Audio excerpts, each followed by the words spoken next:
சாமலையருக்கு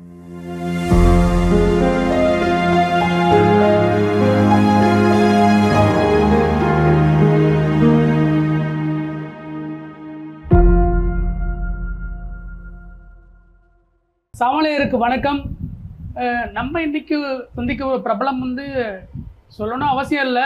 பேர் சொல்கிறத விட அவர் சொல்லாமே எல்லாருக்கும் தெரிஞ்சவர் தான். அவர் பிஜேபியில் குறைஞ்சது ஒரு 25 வருஷத்துக்கு மேலே அவர் பணியாற்றிட்டு இருக்காரு, சேவை பண்ணிகிட்டு இருக்காரு. செங்கல்பட்டுலேருந்து இந்த பக்கம் தாம்பரம் வரைக்கும் அவர் தெரியாத ஆளே இல்லை. அது வரைக்கும் இல்லை, தமிழ்நாட்டில் யாரும் தெரியாத ஆள் இல்லை அப்படின்றத கூட சொல்லலாம். வேதா அவர்கள், வணக்கம் சார். வணக்கம், நல்லா இருக்கீங்களா? நல்லா இருக்கேன் சார். நீங்கள் எப்படி இருக்கீங்க சார்? நல்லா இருக்கா. சாமானிய நேயர்களுக்கு மீண்டும் ஒரு முறை வணக்கம். மீண்டும் ஒரு முறை சந்திப்பதில் மகிழ்ச்சி. ரொம்ப நன்றி சார். 2024 தேர்தல் வந்தாச்சு, அனௌன்ஸ் பண்ணியாச்சு, டேட் அனௌன்ஸ் பண்ணியாச்சு. அடுத்தது பார்த்தீங்கன்னா நம்ம இதுலேருந்து லிஸ்ட்டு 39 பேருக்கு லிஸ்ட்டு கொடுத்தாச்சு.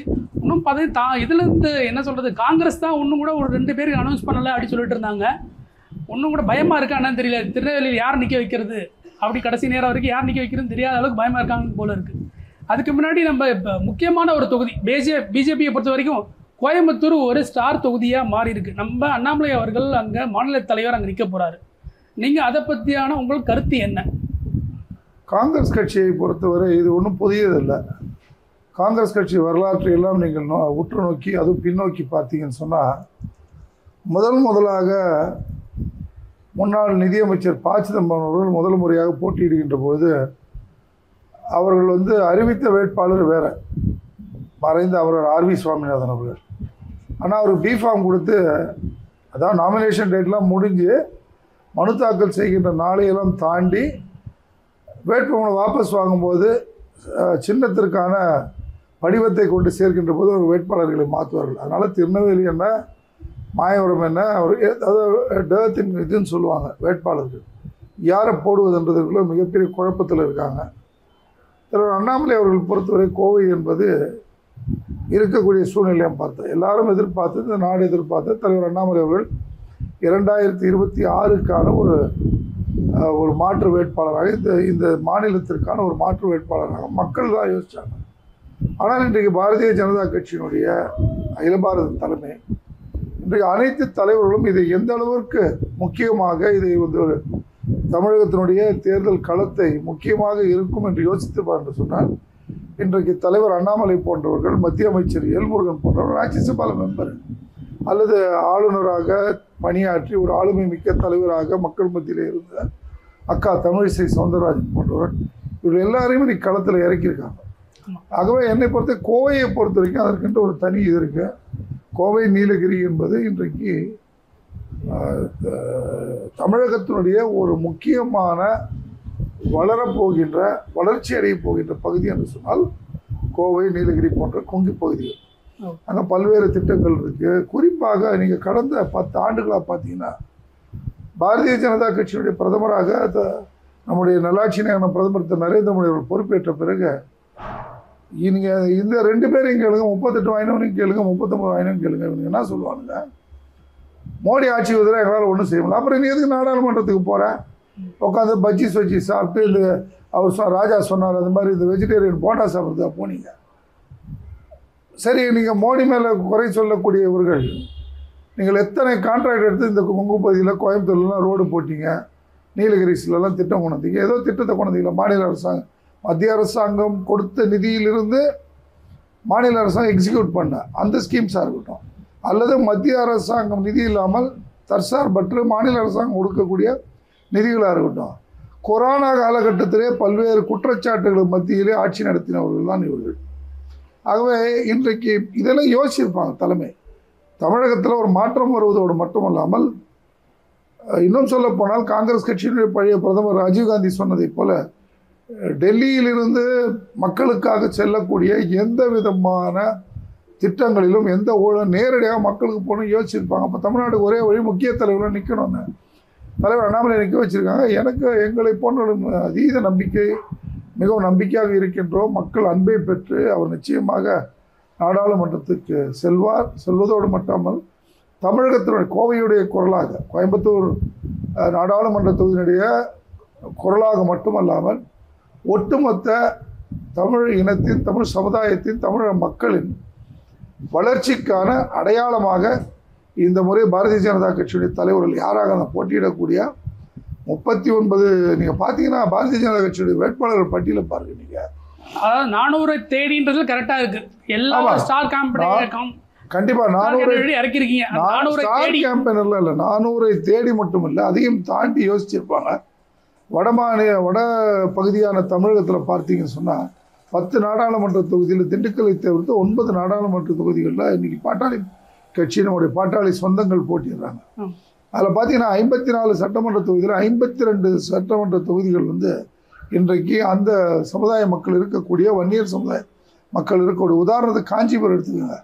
ஒரு காலத்தில் பாட்டாளி மக்கள் கட்சி ஒரு ஜாதிய கட்சியாக ஒடுக்கப்பட்ட பட்டியலினத்து மக்களுக்கான கட்சி இல்லை என்ற பிம்பத்தை திருமாவளவன் போனாலும் உருவாக்கினாங்க. ஆனால் இன்றைக்கி அவங்க காஞ்சிபுரத்தில் நிற்கிறாங்க. காஞ்சிபுரம் வந்து இன்றைக்கி ரிசர்வ் தொகுதி தான். ஏன் அவன் நினச்சிருந்தா கடந்த மாதிரி ஸ்ரீபுரத்தில் இன்னும் வந்து ஒரு காஞ்சிபுரம் வேட்பாளரை நிற்க வச்சிருக்காங்க. ஜோதி வெங்கடேசன், திருமதி ஜோதி வெங்கடேசன் நிற்க வச்சிருக்காங்க. காரணம் என்னவென்று சொன்னால் இன்றைக்கு 2026 நோக்கி இந்த தேர்தல் களத்தை நம்முடைய அகில பாரதிய ஜனதா கட்சி அமைத்திருந்தால் என்னை போன்றவர்களுக்கெல்லாம் ஒரு இது இப்போ வந்திருக்கக்கூடிய இந்த சூழ்நிலையை பார்க்கின்ற போது இவர்கள் இன்னும் 700 நாட்களில் தமிழகத்தில் பல்வேறு இங்கே வெற்றி பெற்று இந்த நாடாளுமன்ற உறுப்பினர் மூலமாக அது பல்வேறு, இப்போ காஞ்சிபுரம் தொகுதின்னு எடுத்திங்கன்னா பல்வேறு பிரச்சனைகள் இருக்குது. உதாரணத்துக்கு சொல்கிறேன், அது வந்து இன்றைக்கி ஹெரிட்டேஜ் சிட்டி அறிவிச்சிருக்காங்க, ஒன்றையும் காணும். நெசவாளர் பிரச்சனை கோவையில் பார்த்தீங்கன்னு சொன்னால் வந்து பல்வேறு டெவலப்மெண்ட் ஃபேக்டர்ஸு, நீலகிரி ஸ்டேட், ஒவ்வொரு பிரச்சனையும் நாடாளுமன்ற உறுப்பினர்கள் இல்லாத போதே தமிழக பாரதிய ஜனதா கட்சி முன்னெடுப்பில் தான். சிவகாசி தீப்பெட்டி பிரச்சனை, நம்ம பேராசிரியர் ராமசீனிவாசன் அவர்கள், இதெல்லாம் பாரதிய ஜனதா கட்சி மக்களுடைய பிரதிநிதியாக இல்லாத போது செய்திருக்கிறது. ஸோ இதை யோசிச்சிருப்பாங்க. டெல்லியில் இருக்கக்கூடிய நம்முடைய தலைவர்கள் என்ன யோசிச்சிருப்பாங்க, இப்போ இவ்வளோ ஆக்டிவாக இருக்காங்க, ஒரு ஹைப்பர் ஆக்டிவாக இருக்காங்க. நாடாளுமன்ற உறுப்பினர்களாக நம்ம இவர் டெல்டா பகுதி பிரச்சனைகளுக்கு நம்முடைய கருப்பு முருகானந்தம் அவர். அதனால் கடந்த 2-3 ஆண்டுகளாக மக்கள் பிரச்சனையை டெல்லியில் அதிகமாக, இப்போ நம்முடைய மத்திய சேனையில் வினோஜ் போன்றவர்கள், என்னை பொறுத்தவரை வினோஜ் போன்றவர்கள்லாம் இந்த கோபாலபுரத்து குடும்பத்தினுடைய அந்த அந்த ஐடென்டிட்டி, கோபால குடும்பத்து ஆதிக்கம் தமிழக, அதை ஒடுக்குவதற்கு ஒரு இளைய முகம் தேவைப்பட்டிருக்கும். இவரை போன்ற ஒரு இளையவர் ஏற்கனவே துறைமுகம் தொகுதியில் சேகர்பாபுக்கு வந்து ஒரு சரியான சவாலை கடைசி வரை தந்தவர். இப்படி யோசித்து தான் போடுங்க. வட சென்னையில் பால் கனகராஜன் ஒன்றும் குறைச்சல் இல்லை. தென் சென்னை ஒரு காலத்தில் சென்னை என்றாலே போட்டியிடுவதற்கு திராவிட முன்னேற்ற கழகத்தை எதிர்த்து போட்டியிடுவதற்கு பயம் சொல்லுவாங்க. ஆனால் இன்றைக்கி பார்த்தீங்கன்னா பாரதிய ஜனதா கட்சி 1, 2, 3, 4 முதல் 4 நாடாளுமன்ற தொகுதிகள்லையும் அவங்க வந்து பார்த்தீங்கன்னா திருவள்ளூரில் ஆரம்பித்து வட சென்னை, மத்திய சென்னை, தென் சென்னை களம் இருக்கிறதுலாம் பார்த்தீங்கன்னா ஸ்ரீபெரும்புதூர்லேயும் சாதாரண ஆளை போடல. அவங்க மனைவியாக இருக்க அவங்க அவரும் கிட்டத்தட்ட ஒரு 25 ஆண்டு கால அரசியலுக்கு சொந்தக்காரர். அதே மாதிரி அவருடைய சமுதாயத்திலே குறிப்பாக அவங்க ரெட்டியார் சமுதாயத்தில் பார்த்தீங்கன்னு சொன்னால் ஒரு செல்வாக்கு மிக்கவர். அந்த சமுதாயம் ஸ்ரீபெரும்புதூர் நாடாளுமன்ற தொகுதியில் வெகுவாக இருக்குது. அதே உள்ள கணக்கில் 2வது மனைவி இன்றைக்கு தாம்பரம் மாநகராட்சியில் மாமன்ற உறுப்பினராக இருக்காங்க. 2வது அந்த மாவட்ட தலைவராக இருக்கின்றார். ஆகவே இன்றைக்கு பார்க்கின்ற போது அறிவிப்பு வருகின்ற வழிதான் தேர்தல் களம். அறிவிப்பு வந்துவிட்ட ஏற்கனவே பாரதிய ஜனதா கட்சியுடைய தொண்டர்களை பொறுத்தவரை 400+. எங்களுக்கு வேட்பாளர் 40 தொகுதியிலும் நல்லாட்சி நாயகன் பிரதமர் திரு நரேந்திர மோடி தான். அந்த குதிரைக்கு கடிவாளம் கட்டும் அந்த நோக்கத்தில் இருக்கக்கூடிய எங்களுக்கு நிச்சயமாக இந்த முறை திராவிட முன்னேற்ற கழகத்தினுடைய வேட்பாளர்களுடைய அவர் லோக்கலில் ஒன்றே கூட கேட்குறேங்க, நீங்கள் பாரதிய ஜனதா கட்சி ஒரு வேட்பாளர் பட்டி திமுக எங்க 11 பேரை மாற்றிச்சு. ஆமாம், நாடாளுமன்ற தொகுதியில் வேட்பாளராக போகிறீங்க, ஏன் 11 பேரை மாற்றினீங்க? நீங்கள் வந்து நான் தான் சொன்னேன், எனக்கு வந்து ஒரு பத்திரிகையாளர் கேட்டபோது சொன்னேன், காஞ்சிபுரத்தினுடைய வேட்பாளரை பற்றி என்ன நினைக்கின்றீர்கள்னு கேட்டாங்க. என்னுடைய செங்கல்பட்டு தொகுதி சம்மந்தப்பட்ட பிரச்சனை. நான் சொன்னேன், அவர் யார் எம்பியாக இருந்தாலும் கொஞ்சம் சொல்லுங்கன்னு சொன்னேன். ரயில்வே நிகழ்ச்சிகள் வந்து மோடிஜி காலத்தில் நடைபெற்ற ரயில்வே நிகழ்ச்சியில் 1-2 நான் செங்கல்பட்டில் அவரை பார்த்துருக்கேன், அவ்வளோதான். செங்கல்பட்டு அதை தவிர்த்து அவர் மக்களுக்கு என்ன செஞ்சார் சொல்லுங்களா? நீங்கள் அவரே மன்னிப்பு கேட்குறாரு, என்னை மன்னித்து விடுங்கள், மீண்டும் ஒரு முறை வாய்ப்பு கொடுங்கள், நான் செய்ததெல்லாம் தவறுதானே தினமலரில் செய்தியே வந்திருக்கு. எங்கள் டிஆர் பாலு ஸ்ரீபுரத்தில் எடுத்துக்கோங்க, அறிவாலயத்தை சுற்றி சுற்றி வந்ததை தவிர அவர் ஸ்ரீபுரத்தில் என்னைக்கு சுற்றி வந்தார்? திருப்பி கொடுக்குறாங்க எல்லாரும் ஆகிறாங்க. இது எனக்கு என்னுடைய வாழ்க்கையிலே இறுதி. இது கருணாநிதி அவர்கள் எனக்கு கடைசி தேர்தல் 2014 எனக்கு ஓட்டு போடுங்க அப்படி அது மாதிரி. இன்றைக்கி அறிவாலயத்தில் வந்து எங்கள் அன்பரசன் மகனுக்கு சீட் என்ற ஒரு செய்தி உலா வந்தது. நாடாளுமன்ற தேர்தலுக்கு இப்படி தான் எல்லாம் பேசிட்டு தான். இங்கே இருக்கிறவங்களுக்கு தெரியும், இந்த ஸ்ரீபெரும்புதூர் தொகுதியில் இருக்கக்கூடிய அரசியல் உள்நோக்கர்களுக்கு தெரியும். ஆனால் அவருடைய கெட்ட நேரம் டம்மி பீஸாக இருந்துன்னு எங்கள் மோடிஜி பீஸாக ஆக்குவேன்னு சொன்ன நேரம் கெட்ட நேரம் லிஸ்ட்லேயே பேர் இல்லாமல் முதல்ல கூட்டுப்பட்டது மட்டும் இல்லாமல் இன்றைக்கு கூப்பிட்டு டிஆர் பாலுவை மீண்டும் நிற்க வச்சு அதுக்கு இவங்களுக்கெல்லாம் சேர்ந்து ஒரு காம்ப்ரமைஸ் கூட்டம். ஏன்னா நவகிரகங்கள் போல ஸ்ரீபெரும்புதூர் நாடாளுமன்ற தொகுதியில் திராவிட முன்னேற்ற கழகத்தை பொறுத்தவரை நவகிரகங்கள் போகிற ஒன்றுக்கு ஒன்று பார்க்காம தான் இருக்கும்.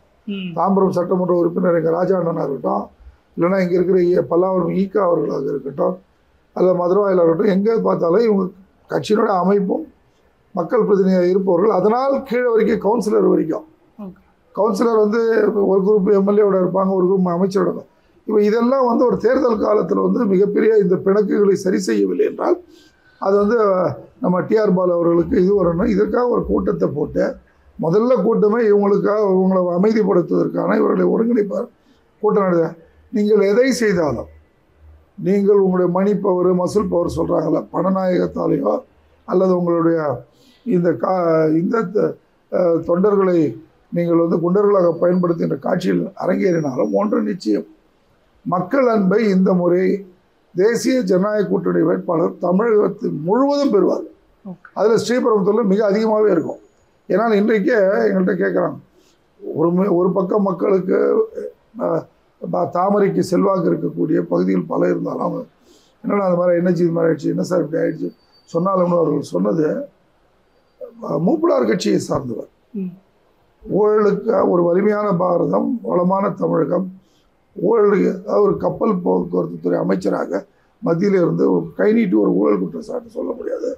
அப்படி இருந்த ஒருவர் இன்றைக்கு காங்கிரஸ் கட்சியை எதிர்த்து இன்றைக்கு அரசியல் களத்தில் நிற்பவர். தமிழகத்திலே அவரும் மாற்ற வேண்டும் என்று நினைக்கின்றார்கள். அதுபோன்ற பாட்டாளி சொந்தங்கள் இன்றைக்கு அவங்களும் இந்த வடப்பகுதியில் நல்ல செல்வாக்கு மிக்கவர்.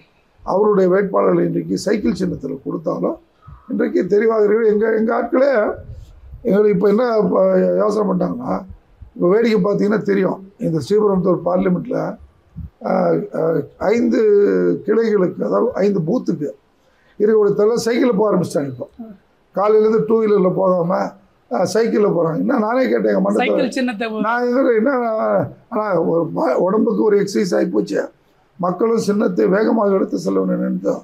ஆனால் இன்றைக்கு மிக மகிழ்ச்சியோடு இன்றைக்கு இன்முகத்தோடு ஸ்ரீபெரும்புதூரில் எங்களை பொறுத்தவரை மோடிஜி அவர்களுடைய 400 இருக்கக்கூடிய ஒன்றாக ஸ்ரீபெரும்புதூரை கொண்டு போய் அவர் சேர்க்கணும் என்பதை விட டிஆர் பாலு போன்றவர்கள் தொகுதிக்கு ஒன்றுமே செய்யாதவர்கள், அதாவது கோயிலை வந்து இடிப்பேன், நான் இத்தனை கோயிலை இடிச்சிருக்கேன் என்று ஓப்பனாக திறந்த வெளியிலே ஒலிபெருக்கிலே பேசி சவால் விடக்கூடியவர்கள், இந்து தர்மத்திற்கு சனாதனத்திற்கு இடிப்பேன் என்ன பண்ண முடியுன்ற பேசியவர்களாக நாடாளுமன்றத்துக்கு ஒருவருடைய அதாவது ஒரு மனதை புண்படுத்துகின்ற ஒரு இறை வழிபாட்டிற்கு சொந்தக்காரர்கள், அது எந்த மதத்தை சார்ந்தவர்களாக இருக்கட்டும், அவங்க நம்பிக்கை, அதை நான் இடிப்பேன் என்ன பண்ண முடியும் என்று சொல்லக்கூடியவர்களாக இனி அது பொய் சொல்லக்கூடியவர்கள்.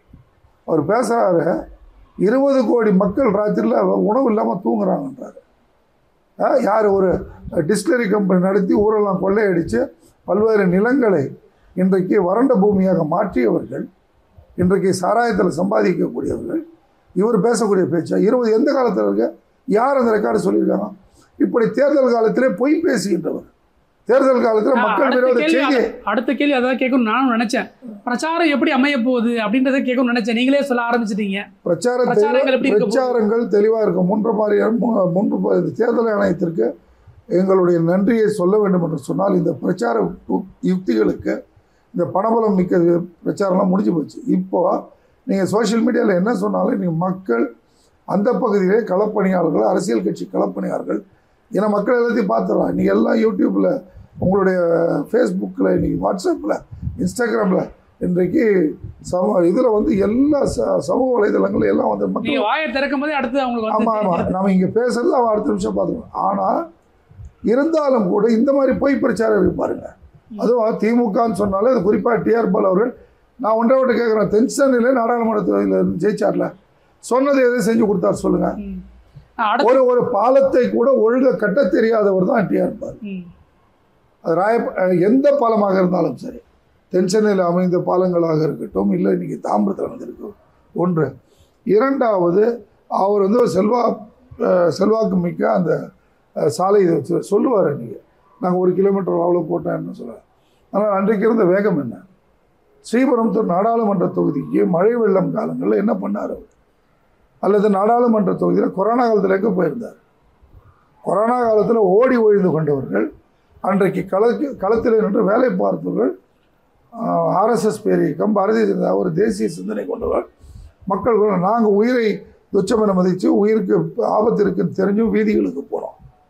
ஆனால் இன்றைக்கு ஆட்சியிலே வந்ததற்கு பிறகு வெள்ளம் வந்த உடனே, இந்த வெள்ளத்தின் போது கூட, கடந்த ஆண்டு வெள்ளத்திலே கூட இதே திராவிட முன்னேற்ற கழகம் வெள்ளம்லாம் வடிந்த பிறகு இவங்க போய் பார்த்ததெல்லாம் இவங்க சட்டமன்ற உறுப்பினர்கள், மாமன்ற உறுப்பினர்கள், ஒன்றிய கவுன்சிலர், ஊராட்சி மன்ற தலைவர்கள்லாம் போய் பார்த்தது முகாம்களே தங்க வைக்கப்பட்ட மக்களை தான்.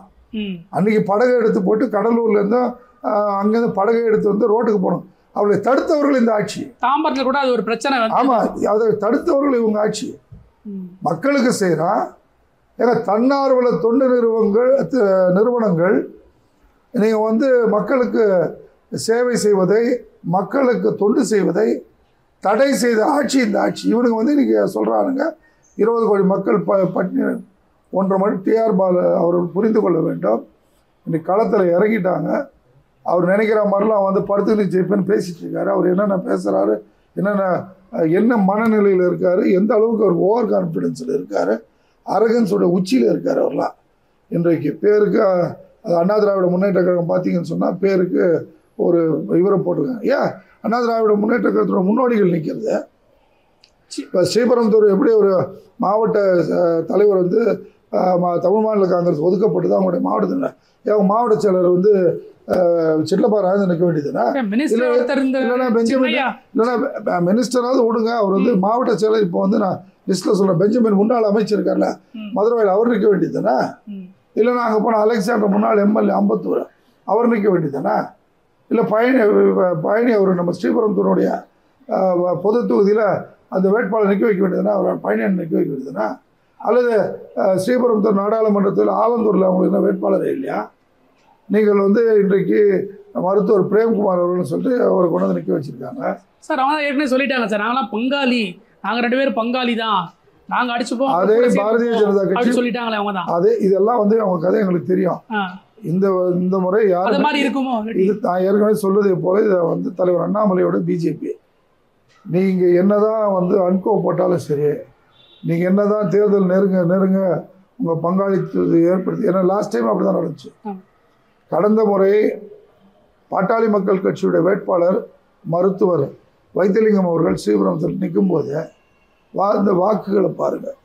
கோவையில் சிபிஆர் அண்ணன் நிற்கும் போது இந்த வாக்குகள், கடந்த முறை நாடாளுமன்ற தேர்தல் டிரான்ஸ்ஃபர் ஆஃப் ஓட்ஸு அதிமுக திமுக, நான் திருப்பி சொல்கிறது தான், நாடாளுமன்ற தேர்தலில் டிரான்ஸ்ஃபர் ஆஃப் ஓட்ஸ் அதிமுக திமுக போகுமே தவிர்த்து அவர்கள் எந்த காலகட்டத்திலும் கூட்டணி கட்சிக்கு கூட்டணி தர்மத்தை கடைபிடிக்காதவர்கள். இதெல்லாம் எங்களுக்கு தெரியும். இந்த முறை நீங்கள் என்ன வேணால் பண்ணுங்கள், ஆனால் இந்த முறை எங்களுடைய யுக்தி, பிரச்சார யுக்தி என்பது எப்படி இருக்க போகுது, நேரடியாக மக்கள் தொடர்பு. மக்கள் இன்றைக்கு மிகப்பெரிய வெறுப்பில் இருக்காங்க. எத்தனை வீட்டுக்கு 1000 ரூபாய் சொல்கிறாங்கல்ல, மக்கள் உரிமை, ஏன்னா மகளிர் உரிமை தொகை. நீங்கள் வாங்க, நான் ஸ்ரீபெரும்புதூர் கூட்டிகிட்டு போகிறேன். 27 லட்சம் இருக்கிற வாக்காளர்கள் கொண்ட ஒரு நாடாளுமன்ற தொகுதி, தமிழ்நாட்டிலே மிகப்பெரிய தொகுதி. 27 லட்சம் சொன்னால் கிட்டத்தட்ட நீங்கள் மிக அதிகபட்சம் 4 கூட வகுத்துக்குங்க. ஒரு 6 லட்சம் குடும்பங்கள் இருக்கு. நீங்கள் வந்து 2 ஆட்சியர் நீங்கள் வந்து சொல்லட்டும். இந்த ஸ்ரீபெரும்புதூர் நாடாளுமன்ற தொகுதியில் இருக்கக்கூடிய சென்னை மாநகராட்சியோட பகுதி, செங்கல்பட்டு ஆட்சியர், காஞ்சிபுரம் ஆட்சியர், நாங்கள் இருக்கக்கூடிய ரேஷன் கடையில் அத்தனை குடும்பங்களுக்கு கொடுத்தோன்னு சொல்லுங்கள். இவர்கள் பொய் பேசி, அது தேர்தல் காலத்தை பயங்கரமாக இருக்குது. இது வந்து பிறப்பை உங்களுக்கு மரபணுவே திமுக சீனா பொய் தான். அது சிறந்த உதாரணம். அண்ணாதுரை காலத்து நான் இன்னைக்கெல்லாம் சொல்லவே வரலைங்க. அதுக்கு ஒரு அண்ணாதுரை காலத்தில் ராபின்சன் பூங்கால இருந்த 5 தலைவர் இன்றைக்கு எங்கே இருக்காங்க? ராபின்சன் பூங்கால இந்த கட்சியை ஆரம்பிக்கின்ற போது இருந்ததுல, இது ஒரு குடும்ப கட்சி, இது ஒரு பாசிச கட்சி, இது ஒரு சர்வாதிகார கட்சி. இவங்க மற்றவங்களாம் அதுவே போய் மற்றவங்கள சர்வாதிகாரம் பேசுவாங்க. நீங்கள் பாருங்கள், திமுக மேடையில் வேகமாக மோடியை பேசுகிற பேச்செல்லாம் இதுதான். அது இவர்களுக்கெல்லாம் புத்தி பேதலித்துறான்னு தெரியல. அவங்க பேர் அவங்க முன்னாடி இன்றைக்கு இருக்காரு முத்துவேல் கருணாநிதி ஸ்டாலின், அவருக்கு என்ன தமிழ் பேரை வச்சாரு? ஸ்டாலின் என்கின்ற ஒரு சர்வாதிபரை தான் வச்சிருக்காரு. அதில் நம்ம தெரியும். ஆகவே இவர்கள் பொய்யெல்லாம் நாங்கள் வீடு வீடாக முறியடிப்பதற்கு இன்றைக்கு வலுப்பெற்று விட்டது. இல்லை என்று சொன்னால் பாரதிய ஜனதா கட்சி ஒரு அற்புதமான கூட்டணி. எங்களுக்கெல்லாம் ஆசை 40 நிற்க வேண்டும் தான், ஆனால் கூட்டணி தர்மம் இருக்குது. 2026 திட்டமிடுறாங்க. ஒரு அற்புதமான கூட்டணி. ரெண்டாவது வந்து பார்த்தீங்கன்னு சொன்னால் அந்த ஒரு சர்வாதிகாரத்தன்மை இல்லாமல் ஒரு பிக் பிரதர் ஆட்டிடியூட் என்று சொல்வார்கள். நான் தான் பெரிய அண்ணன், என் பேச்சை தான் கேட்க வேண்டும். ஏங்க ஒரு விட்டு கொடுக்கின்ற கூட்டணியாக இருந்தால் இன்றைக்கி இந்த முத்துவேல் கருணாநிதி ஸ்டாலின் ஆட்சி அமைச்சிருக்காதுங்க. அன்றைக்கு மத்திய அமைச்சர் அமித்ஷாஜி அவர்கள் தமிழகத்தில் வந்து இருந்து நம்முடைய ஓபிஎஸ் அவர்களையும் இபிஎஸ் அவர்களையும் சந்தித்து பேசிய போது முன்னாள் முதலமைச்சராக இருந்தவரையும் அமைச்சராக இருந்தவர் நீங்கள் 2 பேரும் ஒத்துப்போங்க, அனைத்து இந்திய அண்ணா திராவிட முன்னேற்ற கழகத்தில் நமக்கு ஒரு பொது எதிரினா திமுக தான். உங்களுடைய புரட்சித் தலைவர் எம்ஜிஆர் அவர்களாக இருக்கட்டும், நீங்கள் அம்மா கதறீங்களே, அவர்கள் இருவருக்கும் ஜென்ம விரோதி. சுவாசத்தில் கூட திமுகவை நினைத்து பார்க்காதவர்கள். அவங்கள ஒழிக்கணும்னா இதை பண்ணுங்கன்னு சொல்லி அவ்வளோ முயற்சி எடுத்தாங்க. இவர் அன்றைக்கே பங்காளி கணக்கில் போயிட்டு இன்றைக்கு முத்துவேல் கருணாநிதி ஸ்டாலின் அவர்களை பிரசாந்த் கிஷோர் தயவில் இன்றைக்கி முதலமைச்சர் ஆக்கிவிட்டு இன்றைக்கு வேடதாரிகள் வேஷம் போகிறாங்க. இது என்றைக்கு பாருங்கள், நீங்கள் தேர்தல் நெருக்கத்தில் போகிறது கடைசி 3 நாள் எல்லாம் மாறிவிடும். அதிமுக வேட்பாளர் பிரச்சாரத்துக்கு வரமாட்டாங்க. அதாவது இப்போ அதிமுக எப்படி எடுத்துக்கணும், 2017க்கு முன் ஜெயலலிதாவுக்கு முன் ஜெயலலிதாவிற்கு பின் அப்படி எடுத்துக்கலாம். ஒன்று, இன்றைக்கு இந்த தேர்தல் காலத்தில் நீங்கள் வந்து ஏப்ரல் 15க்கு முன், ஏப்ரல் 15 2024க்கு முன் அதிமுக, அதற்கு பின் ஏப்ரல் 15 முதல் ஏப்ரல் 19 4 நாட்கள் அதிமுக. ரெண்டையும் நீங்கள் பார்க்க போறீங்க. இதெல்லாம் எங்களுக்கு தெரியும் சார், இவங்க கதை மொத்தம் தெரியும். ஆனால் இந்த முறை பாரதிய ஜனதா கட்சியோட தொண்டர்கள் இதையெல்லாம் நீங்கள் பிஹெச்டி பண்ணிட்டான், இன்னைக்கு முதுகலை பட்டம் பெற்று விட்டார்கள். இதை போவாங்க, இது கொஞ்சம் அக்ரெசிவாக இருக்கும். இது தேர்தலை சந்திக்கிற போது பீஸ் ஆகிற மென்டாலிட்டி இருக்கிறவங்கலாம் பாரத பிரதமர் அவர்களே பீஸ் ஆகுவேன்னு பேசுகிற டம்மி பீஸ்கெல்லாம் இருக்கின்ற போது அடுத்த வார்த்தை போர்கள் அதிகமாக இருக்கும். நேற்றே கொஞ்சம் பேச ஆரம்பிச்சிருக்காரு போல இருக்கு. நாங்கள் வார்த்தை போர்களை விட நாங்கள் களத்தில் சந்திக்கணும் இல்லையா. நிச்சயம் மக்களை நாங்கள் பார்க்க ஆரம்பிச்சிட்டோம். மக்கள்கிட்ட போயிட்டு இருக்கோம், வருவாங்க, இவர்கள் பொய் சொல்வார்கள், நாங்கள் அவங்க சொல்கிறது பொய்ங்கன்னு சொல்லுவாங்க. ஏன்னால் அவர்களுக்கு உண்மையை என்றைக்கும் ஜீரணிக்கின்ற உள்வாங்குகின்ற இதை வந்து உண்மையை ஏற்றுக்கொள்கின்ற தன்மையற்ற, ஏன்னா அவங்க மரபணுலேயே பொய்க்கு சொந்தக்காரங்க. இங்கே எதை வேணால் எடுத்துக்கங்க, பல்வேறு உதாரணங்கள். நீங்கள் 1947 பொய், 1967 பொய், 5 ஆண்டுகளுக்கு பொய்யை சொல்ல. இப்போ அந்த காலத்தில் சொல்லுவாங்க, காங்கிரஸ் கட்சி ஆட்சி வரும்போது 5 ஆண்டு கால திட்டம், 5 ஆண்டு ஒரு பொய்யை யோசிப்பாங்க. தேர்தல் வாக்குறுதி இப்போ கொடுத்துருக்காங்க, அதை பற்றி அப்படியே கொஞ்சம் பேசலாம். தேர்தல் வாக்குறுதி ரொம்ப அருமையாக கொடுத்துருக்காங்க திமுகவும் அதிமுகவும். அதை பற்றி ஒரு 2-3 வார்த்தைகள் எப்படி இருக்குது? அது ரெண்டும் சேர்ந்து ஒரே மாதிரி இருக்கா, இல்லாட்டி ரெண்டு வேறு மாதிரி இருக்கா, இல்லாட்டி ரெண்டுமே பண்ண முடியுமா அவங்களால? நீங்கள் இந்த தேர்தல் அறிக்கையோட கேள்வி முதலே வரும் தெரிஞ்சுதா? உங்களை புத்தகத்தை எடுத்துகிட்டு வந்து இவங்க 500க்கு மேலே இவனுக்கு சொன்னால் ஃப்ராடை பற்றி பேசியிருப்பாங்க. ஆனால் இப்பொழுது பாருங்கள், தமாஷ் வேடிக்கை பாருங்கள். இப்போ வந்திருக்கு ஒரு தேர்தல் அறிக்கை, இவருடைய நாடாளுமன்ற இது திமுகவுடைய 2019 நாடாளுமன்ற தேர்தல் அறிக்கை, 21 சட்டமன்ற தேர்தல் அறிக்கை, பிரசாந்த் கிஷோர் எழுதி கொடுத்தாங்க அந்த தேர்தல் அறிக்கை. இப்பொழுது 24 பாருங்களேன். ஐடியில் இருக்கிற பசங்க எனக்கு ஃபோன் பண்ணுறாங்க. ஐடியில் பசங்க எனக்கு பதில் அவங்க தான் கொடுத்தாங்க. எல்லாம் கரெக்ஷன் தான். அன்றைக்கி வந்து என்ன சொன்னார், 100 ரூபா குறைப்போம்னு சொன்னார். என்னைக்கு சொன்னார்? 2021 சொன்னார். இன்னைக்கு எவ்வளோ சொல்லியிருக்காரு? இன்னைக்கு 400 ரூபா குறைச்சிடுறேன். யார் சொல்லணும்? அதை நீ 100 குறைச்சிட்டு 500 சொல்லலாம். 100க்கே வக்கு இல்லாத ஃப்ராடு. டீசலுக்கு என்ன சொன்னீங்க? 3 ரூபா குறைச்சிருவேன். பெட்ரோலுக்கு என்ன சொன்ன? நான் சொல்ல, நீங்க தான் சொல்றீங்க. தேர்தலுக்கு வந்திருக்கேன். பெட்ரோலுக்கு 5 ரூபா குறைச்சிருவேன். இப்போ எவ்வளவு சொல்லிருக்காரு? பெட்ரோலுக்கு 3 ரூபா குறைச்சிட்டாரு சார். ஆனா 2 ரூபா ஒன்றும் பாக்கி இருக்கு. அது என்ன தெரியல. கேள்வியில இப்போ என்ன சொல்லியிருக்காரு? இப்போ வந்து 65 ரூபா ஆக்கிடுவேன் இருக்காரு சார். ஃப்ரீயா கொடுங்கன்னு சொல்லிட்டு போய் எவன் கேட்க போறான்? நீங்க எந்த தேர்தல் அறிக்கையில எது கொடுத்தாலும் நீங்க மக்களுக்கு உரிமை தொகை என்ன சொன்னீங்க? எல்லாருக்கும் 1000 ரூபாய். ரேஷன் கார்டு என்ன பண்ணிருக்கீங்க? என்ன பண்ணிருக்கீங்க?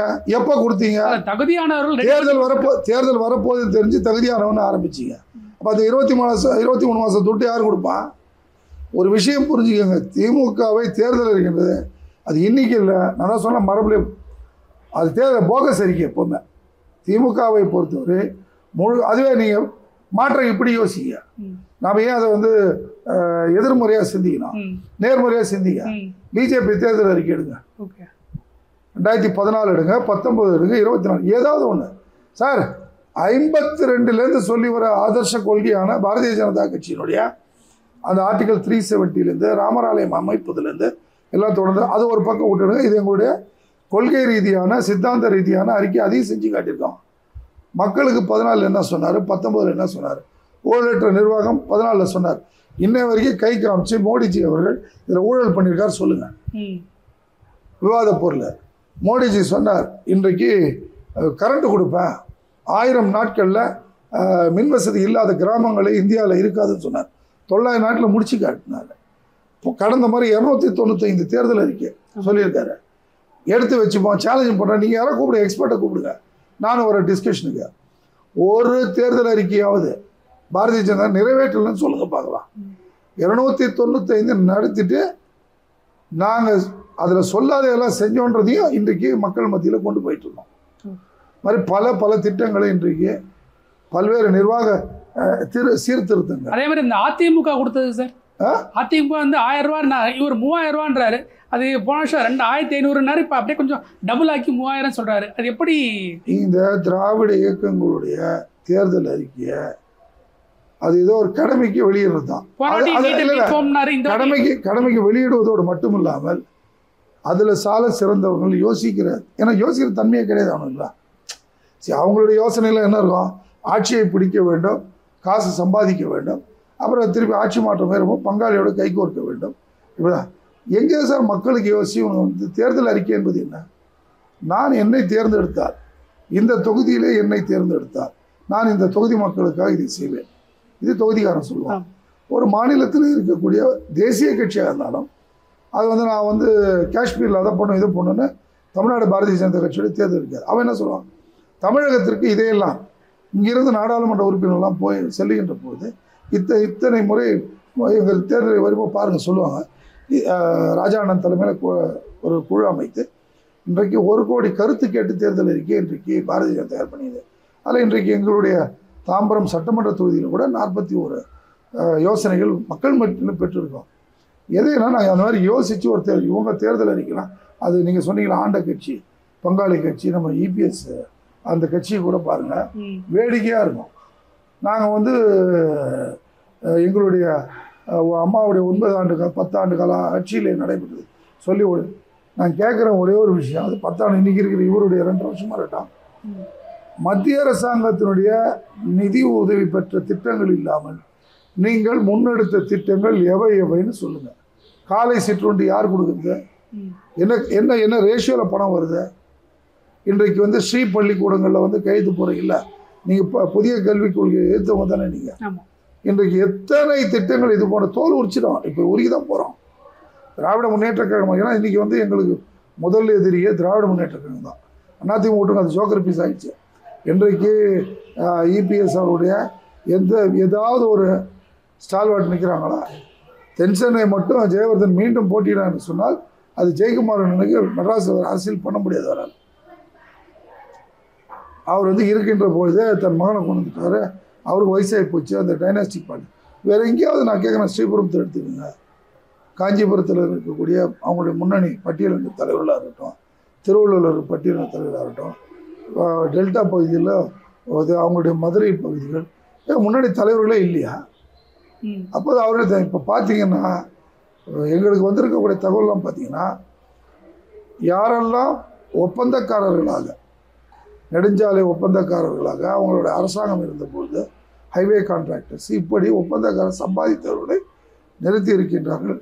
பணபலமோ அல்லது பணநாயகமோ அல்லது இந்த குண்டர் சக்தியோ இவர்களை எல்லாம் நிச்சயமாக இந்த முறை கரை சேர்க்காது. இந்த முறை 400+ குறிப்பாக தமிழக மக்கள் இன்றைக்கு தங்களுடைய அபரீதமான அன்பை, தங்களுடைய நம்பிக்கையை மோடிஜி அவர்கள் மீது வைத்திருக்கின்றார்கள். அதற்கான முன்னெடுப்பை கடந்த 1.5 ஆண்டுகளுக்கு மேலாக தலைவர் அண்ணாமலை அவர்கள் மிக தெளிவாக வேலை செய்து இன்றைக்கு நீங்கள் வேணால் பார்க்கலாம். இன்றைக்கு ஒரு மிகப்பெரிய அற்புதமான கூட்டணியை பாரதிய ஜனதா கட்சி முன்னெடுத்திருக்கின்றது. அதற்கு தலைவர் அண்ணாமலையுடைய பங்களிப்பு மிகப்பெரிய பங்களிப்பு. அதை வடிவமைத்த பாரதிய ஜனதா கட்சி முன்னோடி தலைவர்களான நம்முடைய அமைச்சர் எல்முருகனாக இருக்கட்டும், அல்லது முன்னாள் மத்திய அமைச்சர் பொன்னாரண்ணனாக இருக்கட்டும், அல்லது நம்முடைய எச் ராஜா அண்ணனாக இருக்கட்டும், அரவிந்த் மேனன் அவர்களாக இருக்கட்டும், தேசிய அங்கே நட்டாஜி அவருடைய பொறுப்பாளர் டெல்லியில் வந்தவர்கள், இப்படி எல்லாருமே இன்றைக்கு ஊடகங்கள்லாம் சொல்லிச்சு பாட்டாளி மக்கள் கட்சி வந்து இன்றைக்கு அதிமுக இன்றைக்கு அவர்கள் கூட அது ஏதோ ஒரு இதில் மீம்ஸில் பார்த்தேன். அவங்க வந்து டேக் டைவர்ஷன் போட்டு ஏதோ இது டிராஃபிக் அடையாள சிக்னல் சொல்லுவாங்கள்ல, அதில் வந்து லெஃப்ட் போட்டு விட்டாங்க டெல்லியிலேருந்து அமித்ஷாஜி போட்டாங்க. எதுவாக இருந்தாலும் இன்றைக்கு தமிழகத்தினுடைய வடபகுதியான பாட்டாளி சொந்தங்கள் இருக்கக்கூடிய பாட்டாளி அடையாளமான பாட்டாளி மக்கள் கட்சி, கொங்கு பகுதியில் இன்றைக்கு பாரதிய ஜனதா கட்சி, தென்பகுதியில் பாரதிய ஜனதா கட்சி களமிறங்கி இருக்கின்றது. அனைத்து சமுதாய மக்களுக்கும், ஓபிசி சமுதாய மக்களுக்கான ஒரு வேட்பாளர் பட்டியலாக இதை நான் பார்க்கின்றேன். இன்றைக்கு பல விமர்சனங்கள் வந்து இருக்கின்றது. ஆனாலும் கூட நான் பார்க்கக்கூடிய பார்வையில் பல்வேறு சமுதாயத்தை சார்ந்தவர்களை உள்ளடக்கிய, இது ஏதோ ஒரு தனிப்பட்ட சமுதாயத்திற்கான கட்சியாக இல்லாமல், இது ஏதோ தனிப்பட்ட வர்க்கத்திற்கான கட்சியாக இல்லாமல், இது ஏதோ பணம் படைத்த ஜமீன்தார்கள். இன்றைக்கு வேணால் காங்கிரஸ் கட்சியில் பாருங்கள். ஏன்னா நான் என்ன கேட்குறேங்க, இன்றைக்கு 10 சீட்டு கொடுத்தாங்க, 7 சீட்டை அறிவிச்சிருக்கீங்க. இன்றைக்கு 9 சீட்டில் 7 அறிவிச்சிருக்கீங்க, இல்லை 7 அறிவிச்சிருக்கீங்க. ஏதோ மாற்று சொல்லியிருக்கீங்களா? ஏன்னா சிவகங்கையில் வந்து உங்களுக்கு கார்த்தி சிதம்பரம் தவிர வேறு யாரும் கிடையாது. அல்லது இன்றைக்கு அறிவிக்கப்பட்டிருக்கக்கூடிய கரூரில் நன்றாக தெரியும், இன்றைக்கு மாறி இருக்கு. இன்னைக்கு மக்களுடைய அதிருப்தியை பெற்றிருக்கிறார். கூட்டணி கட்சியான திராவிட முன்னேற்ற கழகத்தினுடைய மிகப்பெரிய வெறுப்பை சம்பாதித்திருக்கின்றார்கள் சொல்லியிருக்காங்க. அவருக்கு சீட்டு குத்திக்கிறீங்க. மாணிக் தாக்கூர் விருதுநகர், அவர் எலெக்ஷன் போது விருதுநகரில் இருப்பார். அந்த தீப்பெட்டி பிரச்சனை, தொழிற்சாலை பிரச்சனையோ வெடிமர பட்டாசு பிரச்சனையோ தீர்க்க முடியாமல் மோடிஜி பேரில் பழியை சுமத்தி எஸ்கேப் ஆன நினைச்சவர் இன்றைக்கி பேராசிரியர் ராமசீனிவாசன் அவர்கள் தீர்த்து கொடுத்தார். ஆனால் இன்றைக்கு மிக அற்புதமாக பெருந்தலைவர் காமராஜர் அவர்களுக்கு மணிமண்டபம் கட்டுவதற்கான அனைத்து முயற்சிகளையும் எடுத்த நம்முடைய சுப்ரீம் ஸ்டார் சரத்குமாருடைய மனைவி இன்றைக்கு களமிறங்கியிருக்காங்க. நேரடியாக நான் வளர்ச்சி பெரிய விஷயங்க. அவர்களெல்லாம் தேர்தலை சந்திக்கணும்னு அவசியம் இல்லை. இந்த மாற்றமே என்னை பொறுத்தவரை தலைவர் அண்ணாமலை போன்றவர்கள் வந்ததுனால தான் அந்த தாக்கம் வந்திருக்கு. இன்றைக்கு ஆளுமை மிக்க எங்களுடைய அக்கா தமிழிசை சவுந்தரராஜன் அவர்கள் இன்றைக்கி அவங்க நினைச்சா எனக்கு ராஜ்பவன் வாழ்க்கை சாதன வாழ்க்கை. அவர்கள் வரான காரணம் என்ன? தலைவர் அண்ணாமலையோடைய எண் மக்களை தாக்கம் இன்னைக்கு எல்லாருடைய இதயத்தை இன்றைக்கு பிளந்திருக்கின்றது. தமிழகத்தில் நான் இன்னொன்று கேட்குறேன், 2021 பிரசாந்த் கிஷோர் கட்டமைப்பில் உருவான வெங்காய ஊடகங்களால் உருவாக்கப்பட்ட, நான் திருப்பி சொல்லக்கூடிய வெங்காய ஊடகங்களால் கட்டமைக்கப்பட்ட முத்துவேல் கருணாநிதி ஸ்டாலின் ஆட்சி பொறுப்பேற்ற அன்றைக்கு அவர்கள் இதை எதிர்பார்த்திருப்பீர்கள். 24 இப்படிப்பட்ட ஒரு எதிர்ப்பு, குறிப்பாக அதிமுக இல்லாத எதிர்ப்பு, பாரதிய ஜனதா கட்சியினுடைய தலைமையிலான எதிர்ப்பு, இது எங்களுக்கான கலாச்சார போர், எங்களுக்கான சித்தாந்த போர், மக்களை இனத்தின் பெயராலும் மொழியின் பெயராலும் ஏமாற்றுகின்ற ஒரு பொய் கூட்டம். அந்த கூட்டத்தை இன்றைக்கு அடையாளம் காட்டியதற்கு மட்டுமல்லாமல் இந்த தேர்தலில் நிச்சயமாக தலைவர் அண்ணாமலை அவர்கள் அமைத்திருக்கக்கூடிய அந்த கட்டமைப்பு ஒரு சுனாமியை நீங்கள் ஜூன் மாதம் 4ஆம் தேதி பார்க்க போகின்றீர்கள். குறிப்பாக ஜூன் 4ஆம் தேதி தலைவர் அண்ணாமலை அவருடைய பிறந்தநாள் அன்றைக்கு தமிழகம் அவருடைய பிறந்தநாள் பரிசாக எதை தரப்போகின்றோம். அன்றைக்கி நீங்கள் என்ன இதே ஸ்டூடியோ கூப்பிடுங்க, நான் வரேன். அன்றைக்கு நாம் பேசுவோம். Okay sir. 2014 ஒரு விதமான ஒரு தேர்தல். ஏன்னா புதுசாக மோடி அவர்கள் வராரு, எல்லாருக்கும் ஒரு நம்பிக்கை, குஜராத் மாடல் எல்லாருக்கும் ஒரு நம்பிக்கை இருந்தது, அதனால் அவர் ஜெயிச்சு வந்தார். 2014 மோடி மாடல் அப்படின்னு சொல்லி ஒரு தேர்தல் வந்தது. 2019 தமிழகத்தில் பொறுத்த வரைக்கும் பார்த்தீங்கன்னா எதிர்ப்பு மாடலாக இருந்தது.